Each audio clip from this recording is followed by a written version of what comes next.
നമസ്കാരം, ന്യൂസ് റൗണ്ടപ്പിലേക്ക് സ്വാഗതം. ആദ്യം പ്രധാന വാർത്തകൾ. കഴിഞ്ഞ ലോക്സഭാ തെരഞ്ഞെടുപ്പിൽ ശശി തരൂർ ബിജെപിയോട് അടുക്കുന്നുവെന്ന് ആരോപിച്ച് കോൺഗ്രസിനെതിരെ വിമതനായി മത്സരിച്ച ഷൈൻലാൽ ബിജെപി പാളയത്തിൽ. മുൻ യൂത്ത് കോൺഗ്രസ് സംസ്ഥാന ജനറൽ സെക്രട്ടറി അഡ്വക്കേറ്റ് ഷൈൻലാലാണ് ബിജെപിയിൽ ചേക്കേറിയത്. പേരൂർക്കടയിൽ ദളിത് യുവതിക്കെതിരെ വ്യാജ കേസെടുക്കുകയും സ്റ്റേഷനിൽ മാനസികമായി പീഡിപ്പിക്കുകയും ചെയ്ത സംഭവത്തിൽ SI പ്രസന്നനെ സസ്പെൻഡ് ചെയ്തു. സ്ത്രീക്കെതിരായ വ്യാജ മോഷണ പരാതി ക്രൈംബ്രാഞ്ച് അന്വേഷിക്കും.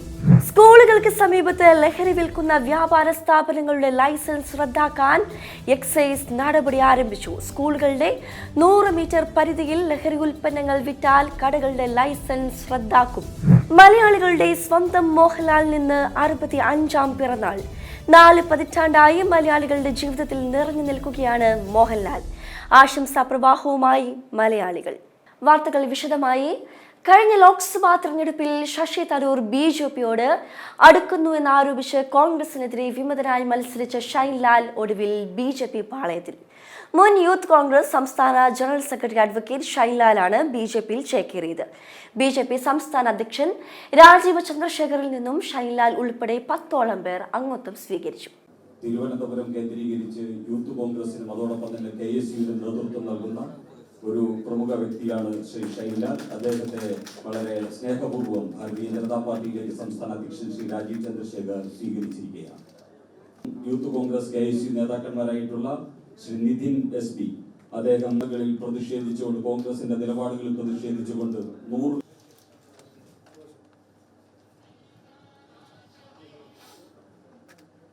ഗ്രൂപ്പ് രാഷ്ട്രീയത്തിനെതിരെ ശബ്ദമുയർത്തിയതിന് കോൺഗ്രസിനുള്ളിൽ നിന്നും ഒറ്റപ്പെട്ടെന്നും BJPയുടെ വികസനത്തിനൊപ്പം കൂടെ നിൽക്കുമെന്നും ഷൈൻലാൽ പറഞ്ഞു. ഏറെക്കാലമായി കോൺഗ്രസിൻ്റെ വിദ്യാർത്ഥി രാഷ്ട്രീയം മുതൽ യൂത്ത് കോൺഗ്രസിൻ്റെ സംസ്ഥാന സെക്രട്ടറി വരെ സജീവമായി രാഷ്ട്രീയ രംഗത്ത് നിന്നിരുന്ന ആളാണ്. ഗ്രൂപ്പ് രാഷ്ട്രീയങ്ങൾക്കെതിരായി ശബ്ദമുയർത്തിയതിൻ്റെ ഭാഗമായി ഒറ്റപ്പെട്ടുപോയ എന്നെപ്പോലെ ഒരുപാട് ചെറുപ്പക്കാർക്ക് ജോലി ചെയ്യുന്നവന് കൂലി കിട്ടും എന്ന വിശ്വാസത്തിൽ പ്രവർത്തിക്കാൻ പറ്റിയ വലിയൊരു വേദിയായി BJPയിൽ സ്പേസ് ഉണ്ടാകും എന്ന വിശ്വാസത്തിലാണ് ഞാൻ ഇന്ന് ഈ വേദിയിൽ നിൽക്കുന്നത്. BJPയുടെ വികസിത കേരള സങ്കല്പത്തിനൊപ്പം യുവാക്കളുണ്ടെന്നും ഇതിന്റെ തെളിവാണ് ഷൈൻലാലിനെ പോലെയുള്ളവരുടെ വരവെന്നും സംസ്ഥാന അധ്യക്ഷൻ രാജീവ് ചന്ദ്രശേഖരൻ പറഞ്ഞു. അപ്പോൾ ഇന്ന് ഷൈൻലാലും അദ്ദേഹത്തിൻ്റെ ഒപ്പം ഈ ഒരു യൂത്ത് ടീം വരുന്നത് ഇതിൻ്റെ ഒരു തെളിവായിട്ടാണ് ഞാൻ കാണുന്നത്. ഈ വികസിത കേരളം എന്ന കാഴ്ചപ്പാട് ഒരു മുദ്രാവാക്യം മാത്രമല്ല, ഇത് പാർട്ടീൻ്റെ ഒരു ദൗത്യവും ഒരു ലക്ഷ്യവുമാണ്. ഇത് ജനങ്ങൾക്ക് വേണ്ട ഒരു മാറ്റമാണ്. അപ്പോൾ ഈ വികസിത കേരളം എന്ന ഒരു പ്ലാങ്ക് ആണ് ഞങ്ങൾ ഈ ലോക്കൽ ബോഡി ഇലക്ഷനിലും അത് കഴിഞ്ഞിട്ട് അസംബ്ലി ഇലക്ഷനിലും ഞങ്ങളുടെ ഒരു പൊളിറ്റിക്കൽ പ്ലാങ്കും ഞങ്ങളുടെ ഒരു രാഷ്ട്രീയ പ്ലാങ്കായിട്ട് ഞങ്ങൾ മുമ്പോട്ട് വയ്ക്കാൻ പോകുന്നത്. അതിനുവേണ്ടി ഇതുവരെ ചെയ്ത നരേന്ദ്രമോദിജീൻ്റെ സർക്കാരിൻ്റെ കാര്യങ്ങളും പ്രോജക്ട്സും പദ്ധതികളും ചെയ്യാൻ ആഗ്രഹിക്കുന്ന ഞങ്ങളുടെ കാഴ്ചപ്പാടിൽ ചെയ്യാൻ ഇൻവെസ്റ്റ്മെൻറ്റ്, തൊഴിൽ, സ്കില്ലിംഗ് അതിനെക്കുറിച്ച് ഞങ്ങൾ ഈ വരുന്ന മാസത്തിൽ ജനങ്ങൾ മുമ്പോട്ട് വയ്ക്കും. 2016 ജനങ്ങൾ വിശ്വസിച്ചൊരു അവസരം കൊടുത്ത ഈ മുഖ്യമന്ത്രിൻ്റെ സർക്കാരിന് എന്താണ് ആഘോഷിക്കാൻ ഉള്ളത് ഞാൻ ചോദിക്കാൻ ആഗ്രഹിക്കുന്നു. ഇന്ന് ആശാ വർക്കേഴ്സാണോ, KSRTC ജീവനക്കാരാണോ, CPO എക്സാം പാസ് ചെയ്ത യുവാക്കളാണോ, കർഷകരാണോ? ഇവിടെ ആരും ആഘോഷിക്കുന്നത് ഞാൻ കാണുന്നില്ല, ഞങ്ങളാരും കാണുന്നില്ല. അപ്പോൾ ഇത് എന്തിൻ്റെ ആഘോഷമാണെന്ന് ഞങ്ങൾ ചോദിക്കാൻ ആഗ്രഹിക്കുന്നു. 26-ാം തീയതി ഞങ്ങളുടെ പാർട്ടി BJP സംസ്ഥാന പാർട്ടി ഞങ്ങൾ ഒരു പ്രോഗ്രാം നടത്തും. ഈ കഴിഞ്ഞ 9 കൊല്ലം ഈ സർക്കാർ ചെയ്യാത്ത പണികളും വാഗ്ദാനം കൊടുത്ത് വാക്ക് പാലിക്കാത്ത കാര്യങ്ങളും ഈ 9 കൊല്ലം ഈ നാടിൻ്റെയും സംസ്ഥാനത്തിൻ്റെ ഇക്കോണമിനെ നശിപ്പിച്ച കാര്യങ്ങളെ കുറിച്ച് ഞങ്ങൾ ജനങ്ങളുടെ മുമ്പിൽ വയ്ക്കും. അതേസമയം കേരളത്തിലെ സർക്കാരിന് എന്താണ് ആഘോഷിക്കാനുള്ളതെന്നും സർക്കാർ വാഗ്ദാനം കൊടുത്ത് വാക്കുപാലിക്കാത്ത പദ്ധതികൾ BJP ജനങ്ങൾക്ക് മുന്നിൽ വയ്ക്കുമെന്നും ഈ മാസം 26-ന് ഇതിനായി പ്രത്യേക പരിപാടി സംഘടിപ്പിക്കുമെന്നും സംസ്ഥാന അധ്യക്ഷൻ കൂട്ടിച്ചേർത്തു. ഇത് ഞാൻ ലൈഫിൽ അധ്വാനിച്ച ഒരാളാണ്. ഇത് ഞാൻ ഇവിടെ കാണുമ്പോൾ എനിക്കൊരു ഭയങ്കര ഷോക്കാണ്. ഒന്നും ചെയ്യാണ്ട് അവിടുന്ന് വന്ന പദ്ധതിയിൽ ഫോട്ടോ അടിച്ച് ഇത് ഞങ്ങളുടെ പദ്ധതിയാണെന്ന് പറയാം. ഇത് ഒരു അൺയൂഷ്വൽ സിറ്റുവേഷനാണ്. മിഡ് ഡേ സ്കീം ഇവിടുന്ന് ഇനോഗ്രേറ്റ് ചെയ്യുന്നു. ആര് ഇനോഗ്രേറ്റ് ചെയ്യുന്നു? ബഹുമാനപ്പെട്ട മുഖ്യമന്ത്രി. അതിൻ്റെ 70% കാശും റിസോഴ്സസ് വരുന്ന ആരാ? നരേന്ദ്രമോദിജീൻ്റെ PM പോഷൺ അഭിയാൻ. ഇന്ന് പോസ്റ്റർ അടിച്ചിരുന്ന ആരുടെ? ബഹുമാനപ്പെട്ട മുഖ്യമന്ത്രിയും ബഹുമാനപ്പെട്ട ഹെൽത്ത് മിനിസ്റ്ററിൻ്റെയും. അതിൽ PM-ൻ്റെ ഒരു പേരുമില്ല, സെൻട്രൽ ഗവൺമെൻറ്റിൻ്റെ പേരുമില്ല. ഇതാണ് നടക്കുന്നത്. എന്നാൽ ദേശീയപാത വികസനം സർക്കാർ ഒന്നും ചെയ്യാതെ ഫോട്ടോ അടിച്ച് സ്വന്തം പദ്ധതിയാണെന്ന് പറഞ്ഞ് ആഘോഷിക്കുന്ന സർക്കാരാണെന്നും പറഞ്ഞ അധ്യക്ഷൻ ദേശീയപാത തർക്കത്തിന് ഉത്തരവാദിത്തം ആർക്കെന്ന മാധ്യമപ്രവർത്തകരുടെ ചോദ്യത്തിന് ഉത്തരം ഇതായിരുന്നു.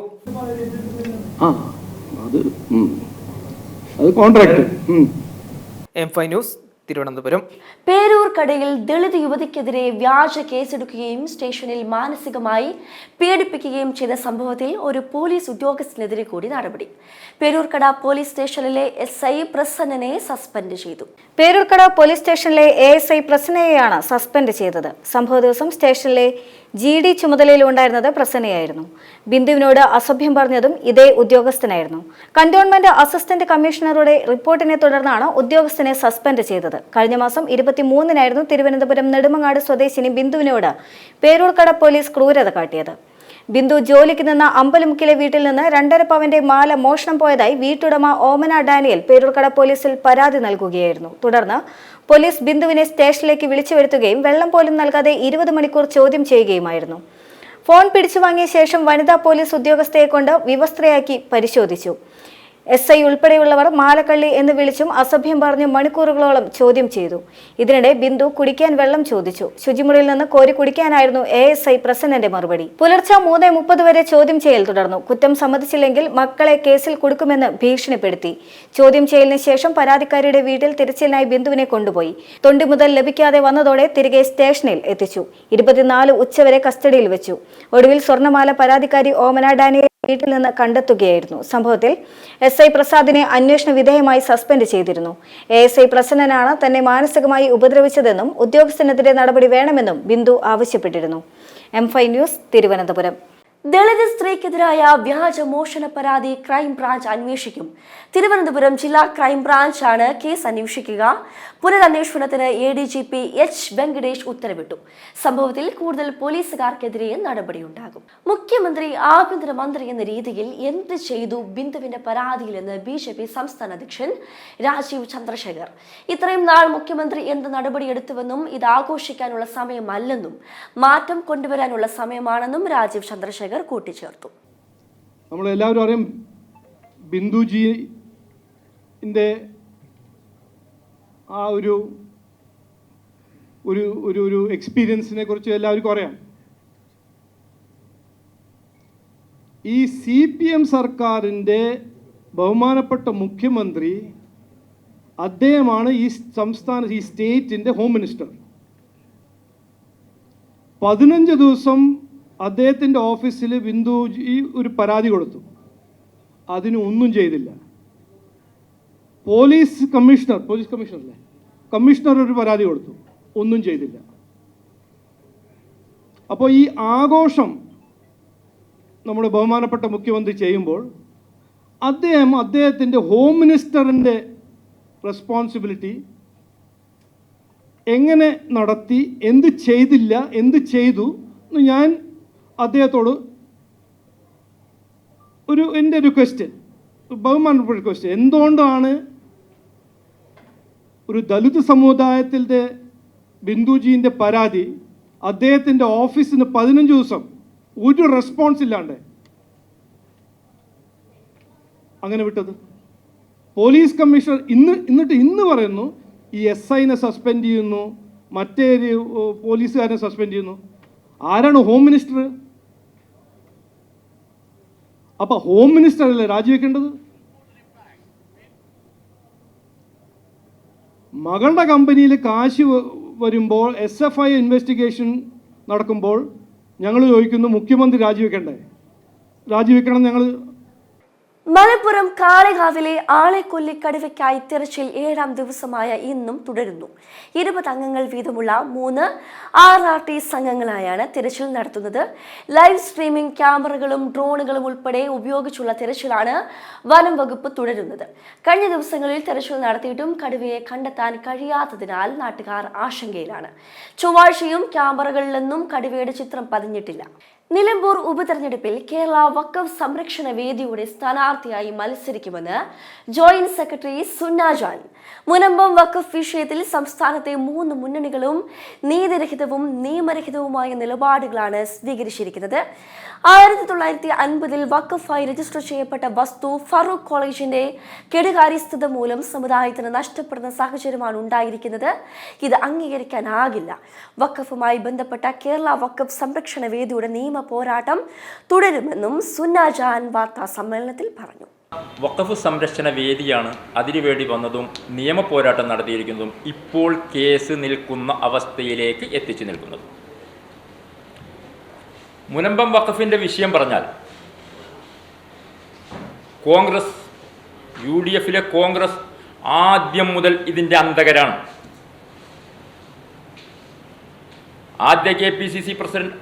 ആദ്യകാലങ്ങളിൽ KPCC പ്രസിഡന്റായ TO ബാവ എന്ന ആലുവക്കാരൻ മുതൽ അദ്ദേഹത്തിൻ്റെ ശിഷ്യനായ MV പോൾ,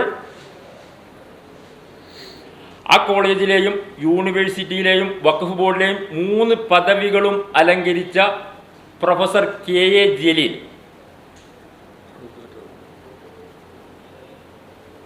ജലീൽ മുതൽ ഇന്ന് ഇങ്ങെത്തി നിൽക്കുന്ന കേരളത്തിൻ്റെ പ്രതിപക്ഷ നേതാവ് VD സതീശൻ ഉൾപ്പെടെ, എറണാകുളം DCC പ്രസിഡന്റ് മുഹമ്മദ് ഷിയാസ് ഉൾപ്പെടെ, ആലുവ MLA അൻവർ സാദത്ത് ഉൾപ്പെടെ ഇതിൻ്റെ അന്തകരാകുന്നു എന്ന ദുരവസ്ഥയാണുള്ളത്. 1950 2115 നമ്പർ ആധാരപ്രകാരം 404 ഏക്കർ 76 സെന്റ് സ്ഥലം ഫറൂഖ് കോളേജിന് വേണ്ടി വഖഫായി നൽകുകയുണ്ടായി. അതിൻ്റെ ആധാരത്തിൽ 2 സ്ഥലങ്ങളിൽ പറയുന്നത് വഖഫ് എന്നാണ്. ഫറൂഖ് കോളേജ് അവരുടെ സ്വാർത്ഥ താല്പര്യത്തിന് വേണ്ടി പിന്നീട് ദാനാധാരമെന്നും ഇഷ്ടദാനാധാരമെന്നും എന്നെല്ലാം പേരിൽ അവർ പറയുകയുണ്ടായി. അതൊന്നും സത്യത്തോട് നിരക്കുന്നതല്ല. അതുകൂടാതെ ഈ വിഷയവുമായി 1952-53 മുതൽ കേസ് നടക്കുകയും വിവിധ കോടതികളിലും കേസ് നടക്കുകയും നടന്നു. ഈ കേസുകളിലൊന്നും തന്നെ മുനമ്പത്തെ താമസക്കാർ എന്നു പറയുന്ന കയ്യേറ്റക്കാർ വിജയിച്ചിട്ടില്ല. കാരണം കയ്യേറ്റക്കാർ എന്ന് പറഞ്ഞത് വളരെ ബോധപൂർവം തന്നെയാണ്. കാരണം 1967 പറവൂർ സബ് കോടതിയുടെ കേസിൽ ഇത് വഖഫാണെന്ന് പറഞ്ഞിട്ടുണ്ട്. സ്കൂളുകൾക്ക് സമീപത്ത് ലഹരി വിൽക്കുന്ന വ്യാപാര സ്ഥാപനങ്ങളുടെ ലൈസൻസ് റദ്ദ് ചെയ്യാൻ എക്സൈസ് നടപടി ആരംഭിച്ചു. ലഹരി ഉൽപ്പന്നങ്ങൾ പിടികൂടിയാൽ കടകൾ പൂട്ടിക്കാനാണ് എക്സൈസ് തീരുമാനം. സ്കൂളുകളുടെ 100 മീറ്റർ പരിധിയിൽ ലഹരി ഉൽപ്പന്നങ്ങൾ വിറ്റാൽ കടകളുടെ ലൈസൻസ് റദ്ദാക്കും. ലഹരി ഉൽപ്പന്നങ്ങൾ പിടികൂടിയാൽ കടകൾ പൂട്ടിക്കാനാണ് എക്സൈസിന്റെ തീരുമാനം. ഇക്കാര്യത്തിൽ നടപടിയെടുക്കാൻ തദ്ദേശ സ്ഥാപന സെക്രട്ടറിമാർക്ക് എക്സൈസ് കത്ത് നൽകും. ഈ മാസം 30-ന് മുൻപ് എക്സൈസ് ഉദ്യോഗസ്ഥർ എല്ലാ സ്കൂളുകളിലും പ്രധാന അധ്യാപകരുമായി കൂടിക്കാഴ്ച നടത്തും. വിദ്യാർത്ഥികൾക്ക് ലഹരി വസ്തുക്കൾ കിട്ടുന്നത് തടയുന്നതിന് വേണ്ടിയാണ് കർശന നടപടിയുമായി എക്സൈസ് രംഗത്ത് വരുന്നത്. സ്കൂളുകളുടെ 100 മീറ്റർ പരിധിയിൽ ലഹരി ഉൽപ്പന്നങ്ങൾ വിറ്റാൽ കടകളുടെ ലൈസൻസ് റദ്ദാക്കും. ഇക്കാര്യം ആവശ്യപ്പെട്ട തദ്ദേശ സ്ഥാപന സെക്രട്ടറിമാർക്ക് കത്ത് നൽകും. നിലവിലെ നിയന്ത്രണങ്ങൾ ഫലപ്രദമല്ലെന്ന വിലയിരുത്തലിലാണ് പുതിയ നടപടി. സ്കൂളുകൾ തുറക്കും മുൻപ് എല്ലാ പ്രധാന അധ്യാപകരുമായി ഉദ്യോഗസ്ഥർ കൂടിക്കാഴ്ച നടത്തിയിരിക്കും. അസ്വാഭാവികമായി കുട്ടികളുടെ പെരുമാറ്റം ശ്രദ്ധയിൽപ്പെട്ടാൽ എക്സൈസിനെ വിവരമറിയിക്കാനാണ് നിർദ്ദേശം നൽകുന്നത്. പുതിയ അധ്യയന വർഷത്തോടനുബന്ധിച്ച് പോലീസും കർശന ലഹരിവിരുദ്ധ നടപടികളാണ് നടപ്പാക്കാൻ പോകുന്നത്. News desk M5 news. Syro Malabar സഭയിൽ ജനാഭിമുഖ കുർബാന അനുവദിക്കില്ലെന്ന് ആവർത്തിച്ച് സഭാ നേതൃത്വം. ഒത്തുതീർപ്പ് ഫോർമുല അംഗീകരിക്കുന്നില്ലെങ്കിൽ എറണാകുളം അങ്കമാലി അതിരൂപത ഇനി കടുത്ത നടപടിയിലേക്കെന്നാണ് അൽമായ മുന്നേറ്റം അറിയിച്ചിരിക്കുന്നത്. വ്യാഴാഴ്ച വീണ്ടും അരമന പിടിച്ചെടുക്കൽ അടക്കമുള്ള സമര പരിപാടിക്ക് ഒരുങ്ങുകയാണ് എറണാകുളം അതിരൂപതക്കാർ. ജനാഭിമുഖ കുർബാന ലിറ്റർജിക്കൽ വേരിയന്റായി അംഗീകരിക്കുക, പുതിയ വൈദികർക്കും ജനാഭിമുഖ കുർബാന ചൊല്ലാൻ അനുവാദം നൽകുക, കോരിയായെ ഉടൻ പുറത്താക്കുക എന്നിവയാണ് എറണാകുളം വിഭാഗം മെത്രാപ്പോലീത്തൻ വികാരി ആർച്ച് ബിഷപ്പ് പാംബ്ലാനിയുമായി ഉണ്ടാക്കിയ ഒത്തുതീർപ്പ് ഫോർമുല. എല്ലാ സാധ്യതകളും ഉപയോഗപ്പെടുത്തി ഈ ഫോർമുലയ്ക്ക് അംഗീകാരം നേടിയെടുക്കാനുള്ള ശ്രമത്തിലായിരുന്നു മാർ പാംബ്ലാനി. മെയ് 20 ഇത്തരത്തിൽ അന്തിമ കരാർ രൂപീകരിക്കാമെന്ന് മാർ പാംബ്ലാനി ഉറപ്പ് നൽകിയിരുന്നുവെന്ന് അൽമായ മുന്നേറ്റം പറയുന്നു. ഇതിനിടെയാണ് മേജർ ആർച്ച് ബിഷപ്പ് ചികിത്സയ്ക്കായി അമേരിക്കയിലേക്ക് പോയത്. ഒപ്പം പുതിയ മാർപ്പാപ്പ ചുമതല ഏറ്റതിന് പിന്നാലെ പൗരസ്ത്യ കാര്യാലയം എറണാകുളം അങ്കമാലി അതിരൂപത കൂരിയായെ മാറ്റരുതെന്നാവശ്യപ്പെട്ട് മാർ പാംബ്ലാനിയെ ഭീഷണിപ്പെടുത്തിയതെന്ന് അൽമായ മുന്നേറ്റം പറയുന്നു. ഇതിനു പിന്നിൽ ആർച്ച് ബിഷപ്പ് മാർ ആൻഡ്രൂസ് താഴത്താണെന്ന് ഇവർ ആരോപിക്കുന്നു. കഴിഞ്ഞ ദിവസം വീണ്ടും അരമന പിടിച്ചടക്കൽ സമരം നടത്താൻ വൈദികർ ബിഷപ്പ് ഹൌസിൽ എത്തിയിരുന്നു. 150ഓളം വൈദികർ കുത്തിയിരിപ്പ് ആരംഭിച്ചെങ്കിലും മാർ പാംബ്ലാനി വ്യാഴാഴ്ച എത്തുമെന്ന് അറിയിച്ചതിനാൽ മടങ്ങിപ്പോവുകയായിരുന്നു. ഇതിനിടെ കുർബാന തർക്കത്തിൽ പരസ്യ വിമർശനവുമായി തെക്കൻ രൂപത മെത്രാൻമാരും രംഗത്തെത്തിയിട്ടുണ്ട്. മാർ ജോസഫ് കല്ലറങ്ങാട്ട്, മാർ തോമസ് തറയിൽ എന്നിവരാണ് വിമർശനവുമായി എത്തിയത്. News desk M5 news. തപാൽ വോട്ട് തിരുത്തിയെന്ന പ്രസംഗം പാർട്ടിയെ മോശമാക്കാൻ വേണ്ടി നടത്തിയതാണെന്നും സർക്കാരിനെ ഇകഴ്ത്തി കാണിക്കാൻ ശ്രമിച്ചെന്നും വിമർശനമുയർന്നു. സംസ്ഥാനത്ത് വിവിധയിടങ്ങളിൽ ദേശീയപാതയിൽ വിള്ളലും മണ്ണിടിച്ചിലും. മലപ്പുറം, തൃശൂർ, കാസർഗോഡ്, കണ്ണൂർ എന്നിവിടങ്ങളിലാണ് ദേശീയപാതയിൽ വ്യാപക വിള്ളലും മണ്ണിടിച്ചിലും കണ്ടെത്തിയത്. മലപ്പുറം എടരിക്കോട് മമ്മാവിപ്പടിയിലാണ് ദേശീയപാതയിൽ വിള്ളൽ കണ്ടെത്തിയത്. കഴിഞ്ഞ ദിവസം മലപ്പുറം കൂരിയാട് ദേശീയപാത ഇടിഞ്ഞ് താണിരുന്നു. തൃശൂർ ചാവക്കാട് നിർമ്മാണം പുരോഗമിക്കുന്ന മണത്തല പ്രദേശത്താണ് മേൽപ്പാലത്തിന് മുകളിൽ വിള്ളൽ കണ്ടെത്തിയത്. കാസർഗോഡ് ദേശീയപാത നിർമ്മാണം നടക്കുന്ന മാവുങ്കാൽ കല്യാൺ റോഡിന് സമീപമാണ് വിള്ളൽ കണ്ടെത്തിയത്. കണ്ണൂരിൽ ദേശീയപാതയ്ക്ക് സമീപം വ്യാപക മണ്ണിടിച്ചിലെന്ന് ആരോപിച്ച നാട്ടുകാർ പ്രതിഷേധവുമായി രംഗത്തെത്തി. പത്തനംതിട്ടയിൽ മീൻ കയറ്റി വന്ന മിനി ടെമ്പോ സ്കൂട്ടറിലിടിച്ച് 19 വയസ്സുകാരന് ദാരുണാന്ത്യം. സ്വകാര്യ ആശുപത്രിയിലെ ട്രെയിനറായ എടത്വ ചങ്ങങ്കരി തുണ്ടയിൽ സജീവന്റെ മകൻ രോഹിത് സജീവാണ് മരിച്ചത്. പത്തനംതിട്ടയിൽ മീൻ കയറ്റി വന്ന മിനി ടെമ്പോ സ്കൂട്ടറിലിടിച്ച് 19 വയസ്സുകാരന് ദാരുണാന്ത്യം. സ്വകാര്യ ആശുപത്രിയിലെ ട്രെയിനറായ എടത്വ ചങ്ങങ്കരി തുണ്ടിയിൽ സജീവന്റെ മകൻ രോഹിത് സജീവാണ് മരിച്ചത്. മീൻ കയറ്റി വന്ന മിനി ടെമ്പോ സ്കൂട്ടറിലിടിച്ചാണ് അപകടമുണ്ടായത്. ബുധനാഴ്ച രാവിലെ 8:30 അമ്പലപ്പുഴ തിരുവല്ല സംസ്ഥാന പാതയിൽ വെട്ടുതോട് SNDP കുട്ടനാട് സൗത്ത് യൂണിയൻ ഓഫീസിന് സമീപത്ത് വെച്ചാണ് അപകടമുണ്ടായത്. മീൻ കയറ്റി വന്ന മിനി ടെമ്പോ മറ്റൊരു സ്കൂട്ടറിനെ മറികടക്കുന്നതിനിടെ നിയന്ത്രണം വിട്ട് രോഹിത് സഞ്ചരിച്ചിരുന്ന സ്കൂട്ടറിൽ ഇടിക്കുകയായിരുന്നു. ഇടിയുടെ ആഘാതത്തിൽ രോഹിത്തിന്റെ തല തകർന്ന് തൽക്ഷണം മരണം സംഭവിക്കുകയായിരുന്നു. തിരുവല്ലയിലെ സ്വകാര്യ ആശുപത്രിയിൽ ട്രെയിനിങ്ങിനായി പോയതാണ് സജീവ്. M5 news, Pathanamthitta. നാഷണൽ ഹെറാൾഡ് കള്ളപ്പണം വെളുപ്പിക്കൽ കേസിൽ സോണിയാഗാന്ധിയും രാഹുൽ ഗാന്ധിക്കുമെതിരെ പ്രഥമ ദൃഷ്ട്യാ കേസ് നിലനിൽക്കുമെന്ന് ED. ഡൽഹി ഹൈക്കോടതിയിലാണ് ED ഇതറിയിച്ചത്. നാഷണൽ ഹെറാൾഡുമായി ബന്ധപ്പെട്ട് 142 കോടി രൂപ സോണിയയ്ക്കും രാഹുലിനും ലഭിച്ചെന്നും പ്രാഥമികമായി ഇരുവർക്കുമെതിരായ കേസ് നിലനിൽക്കുമെന്നും ED കോടതിയെ അറിയിച്ചു. ഓപ്പറേഷൻ സിന്ദൂർ വിശദീകരിക്കാനുള്ള ഇന്ത്യൻ പ്രതിനിധി സംഘം ചൈനയിലേക്ക് പോകില്ല. ചൈനയും കാനഡയും തുർക്കിയും ഈ ഘട്ടത്തിൽ ഇന്ത്യ ഒഴിവാക്കിയിട്ടുണ്ട്. പാകിസ്ഥാനുമായുള്ള തീവ്ര സൗഹൃദമാണ് ചൈനയും തുർക്കിയും ഒഴിവാക്കാനുള്ള കാരണം. പാകിസ്ഥാനുമായുള്ള തീവ്ര സൗഹൃദമാണ് ചൈനയും തുർക്കിയെയും സന്ദർശനത്തിൽ നിന്ന് ഒഴിവാക്കുവാനുള്ള കാരണം. ഇന്ത്യ വിരുദ്ധ നിലപാടുയർത്തി ഖലിസ്ഥാൻ വിഘടനവാദത്തെ പിന്തുണയ്ക്കുന്നതിനാലാണ് കാനഡയ്ക്കെതിരായ നിലപാട്. അതേസമയം ഓപ്പറേഷൻ സിന്ദൂർ വിശദീകരിക്കാൻ അടുത്ത വർഷം UN രക്ഷാസമിതിയിൽ ചേരുന്ന രാജ്യങ്ങളിലടക്കം ഇന്ത്യൻ സംഘം സന്ദർശനം നടത്തുന്നുണ്ട്. പാക് കേന്ദ്രീകൃത ഭീകര സംഘടനകൾക്കെതിരായ തെളിവുകൾ ഇന്ത്യ സംഘാംഗങ്ങൾക്ക് നൽകും. ലോകരാഷ്ട്രങ്ങൾക്ക് മുന്നിൽ ഈ തെളിവുകൾ നൽകും. അതേസമയം തൃണമൂൽ കോൺഗ്രസിനോട് സംസാരിക്കാൻ കേന്ദ്രം തയ്യാറായിട്ടില്ല. വിദേശ രാജ്യങ്ങളിലേക്ക് ഇന്ത്യ പ്രതിനിധി സംഘത്തെ അയക്കുന്നതിനെ എതിർക്കുന്ന രാഷ്ട്രീയം അനാവശ്യമെന്ന് ശരത് പവാർ വ്യക്തമാക്കി. അതിർത്തിയിലുള്ള സൈനിക ക്യാമ്പുകൾ അതീവ ജാഗ്രതയിൽ തുടരണമെന്ന് സംയുക്ത സൈനിക മേധാവി നിർദ്ദേശം നൽകിയിട്ടുണ്ട്. പാകിസ്ഥാന്റെ ഏത് സാഹസത്തിനും കടുത്ത മറുപടി നൽകുമെന്ന് അദ്ദേഹം വ്യക്തമാക്കി. അതിർത്തിയിൽ അധികമായി വിന്യസിച്ച സേനയെ 2 രാജ്യങ്ങളും പിൻവലിച്ചു. പകുതി സൈനികർ ക്യാമ്പുകളിലേക്ക് മടങ്ങി. പഹൽഗാം ആക്രമണത്തിന്റെ പശ്ചാത്തലത്തിൽ വിവിധ സ്ഥലങ്ങളിൽ സുരക്ഷ കൂട്ടാനും തീരുമാനമുണ്ട്. ആരാധനാലയങ്ങൾക്കും ടൂറിസം കേന്ദ്രങ്ങൾക്കും സുരക്ഷ കൂട്ടും. അയോധ്യയിൽ CRPF DG നേരിട്ടെത്തി സുരക്ഷ വിലയിരുത്തി. RSS ആസ്ഥാനത്തിനും സുരക്ഷ കൂട്ടും. National desk, M5 news. ഇനി കായിക വാർത്തകൾ.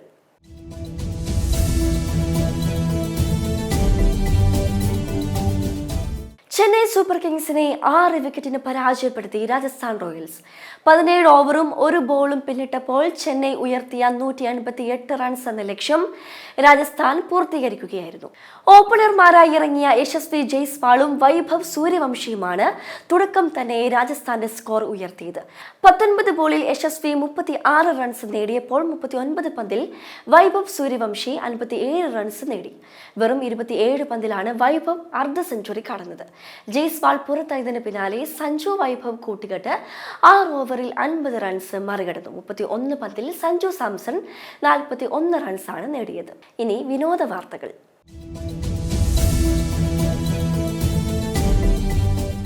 മലയാളികളുടെ സ്വന്തം മോഹൻലാലിന് ഇന്ന് 65-ാം പിറന്നാൾ. 4 പതിറ്റാണ്ടായി മലയാളികളുടെ ജീവിതത്തിൽ നിറഞ്ഞു നിൽക്കുകയാണ് മോഹൻലാൽ. ഓരോ ചിത്രം ഇറങ്ങിയപ്പോഴും ശരീരഭാഷയിലും ഡയലോഗ് ഡെലിവറിയിലുമുള്ള ലാൽ മാജിക്കിനായി പ്രേക്ഷകർ കാത്തിരുന്നു. തിരനോട്ടം എന്ന ചിത്രത്തിലാണ് മോഹൻലാൽ ആദ്യമായി അഭിനയിച്ചത്.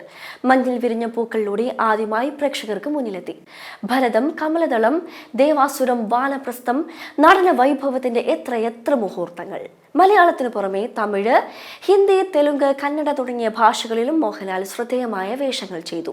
ദേശീയ പുരസ്കാരങ്ങൾ, സംസ്ഥാന പുരസ്കാരങ്ങൾ, പത്മശ്രീ, പത്മഭൂഷൺ അങ്ങനെ ഒട്ടനവധി നേട്ടങ്ങൾ. സിനിമയിൽ തലമുറകൾ മാറി മാറി വരുമ്പോഴും മോഹൻലാൽ തന്റെ യാത്ര തുടരുകയാണ്. മലയാളികളുടെയും ഇന്ത്യ ഒട്ടാകെയുള്ള സിനിമാ പ്രേമികളുടെയും പ്രിയ നടന് ഇന്ന് 65-ാം പിറന്നാൾ. പ്രിയ നടന് ജന്മദിന സമ്മാനമായി പ്ലാവിൻ തോട്ടത്തിലെ ചക്ക ചിത്രം ഒരുക്കിയിരിക്കുകയാണ് ചിത്രകാരൻ ഡാവിഞ്ചി സുരേഷ്. വിവിധ ഇനങ്ങളിലും നിറങ്ങളിലുമുള്ള ചക്കച്ചുള, ചക്കക്കുരു, ചക്കപ്പോള, ചക്കമടൽ തുടങ്ങി ചക്കയുടെ വിവിധ ഭാഗങ്ങൾ കൂട്ടിച്ചേർത്താണ് മോഹൻലാലിന്റെ മുഖം സുരേഷ് ഒരുക്കിയത്. അഭ്രപാളിയിലെ നിത്യവിസ്മയമായ മോഹൻലാലിന്റെ പിറന്നാൾ ദിനത്തിൽ പ്രിയ താരത്തിന് വ്യത്യസ്തമായ സമ്മാനങ്ങൾ ആരാധകർ നൽകാറുണ്ട്. എന്നാൽ അതിൽ നിന്നെല്ലാം വ്യത്യസ്തമാകണമെന്നായിരുന്നു ചിത്രകാരൻ ഡാവിഞ്ചി സുരേഷിന്റെ ഉണ്ടായിരുന്നത്.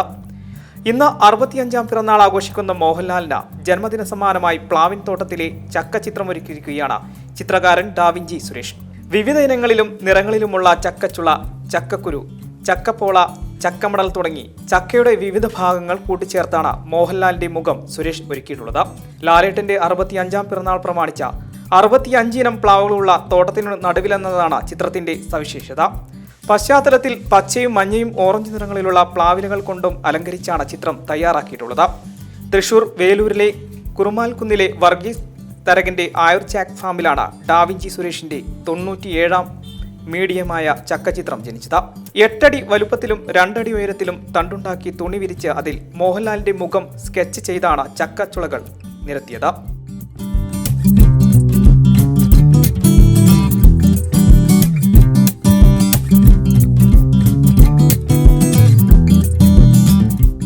അപൂർവമായി മാത്രം കിട്ടുന്ന ചുവന്ന ചക്കയാണ് ഈ ചിത്രം ചെയ്യാനുള്ള പ്രചോദനമായതെന്നും കേരളത്തിലെ വിവിധ സ്ഥലങ്ങളിലെ അന്വേഷണത്തിൽ ഒടുവിലാണ് ആയുർജാക് ഫാമിലി വർഗീസ് തരകന്റെ പിന്തുണയോടെ ചിത്രം പൂർത്തിയാക്കാൻ പറ്റിയതെന്നും ഡാവിഞ്ചി സുരേഷ് പറഞ്ഞു. ചുവന്ന ചക്ക കിട്ടിയത് കൊണ്ട് മാത്രമാണ് നമ്മൾ ഈ പടം ചെയ്യാൻ തീരുമാനിച്ചത്. സാധാരണ മഞ്ഞച്ചക്ക കൊണ്ട് നമുക്ക് ഇങ്ങനത്തെ ഒരു ചിത്രം ചെയ്യാൻ പറ്റില്ല. അപ്പോൾ അങ്ങനെ ഈ ഒരു ചുവന്ന ചക്ക അന്വേഷിച്ച് നടന്ന കൂട്ടത്തിലാണ് നമ്മളുടെ വർഗീസിനെ പരിചയപ്പെടുന്നത്. UN അവാർഡ് നേടിയ കേരളത്തിലെ ആദ്യത്തെ പ്ലാവിൻ തോട്ടമായ ആയുർജാക് ഫാമിലി തൊഴിലാളികളും ക്യാമറമാൻ സിംബാദും സുഹൃത്തുക്കളായ റിയാസ് മാടവനയും ഷെയ്ദ് ഷാഫിയുമാണ് ഡാവിഞ്ചി സുരേഷിന് സഹായികളായി ഉണ്ടായിരുന്നത്. 5 മണിക്കൂർ സമയമാണ് ഇതിനായി ചിലവഴിച്ചത്. ഏകദേശം 20 ചക്കയോളം ഇതിനായി ഉപയോഗിച്ചു. M5 news, Thrissur. ലാലേട്ടന്റെ പിറന്നാൾ സർപ്രൈസ്. ആശംസാ പ്രവാഹവുമായി മലയാളികൾ. മോഹൻലാലിന്റെ 65-ാം പിറന്നാൾ മലയാളം ഒന്നാകെ കൊണ്ടാടുകയാണ്.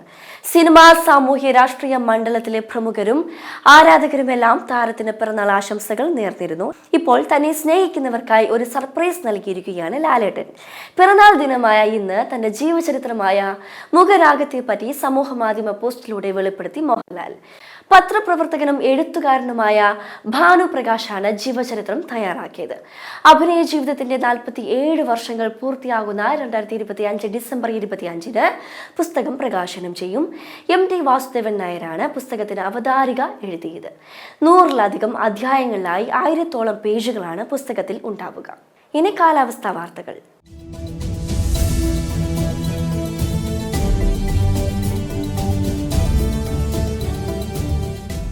സംസ്ഥാനത്ത് മഴ മുന്നറിയിപ്പിൽ വീണ്ടും മാറ്റം. അതിതീവ്ര മഴയ്ക്ക് സാധ്യതയുള്ളതിനാൽ 4 ജില്ലകളിൽ കേന്ദ്ര കാലാവസ്ഥാ വകുപ്പ് റെഡ് അലേർട്ട് പ്രഖ്യാപിച്ചു. കോഴിക്കോട്, വയനാട്, കണ്ണൂർ, കാസർഗോഡ് എന്നീ ജില്ലകളിലാണ് റെഡ് അലർട്ട് പ്രഖ്യാപിച്ചിട്ടുള്ളത്. തൃശൂർ, പാലക്കാട്, മലപ്പുറം എന്നീ ജില്ലകളിൽ ഓറഞ്ച് അലർട്ടും പത്തനംതിട്ട, ആലപ്പുഴ, കോട്ടയം, എറണാകുളം, ഇടുക്കി ജില്ലകളിൽ യെല്ലോ അലർട്ടും പ്രഖ്യാപിച്ചിട്ടുണ്ട്. വടക്കൻ ജില്ലകളിൽ കനത്ത ജാഗ്രതാ നിർദ്ദേശം നൽകിയിട്ടുണ്ട്. ഇടിയോടും കാറ്റോടും കൂടിയ മഴയ്ക്കാണ് സാധ്യത.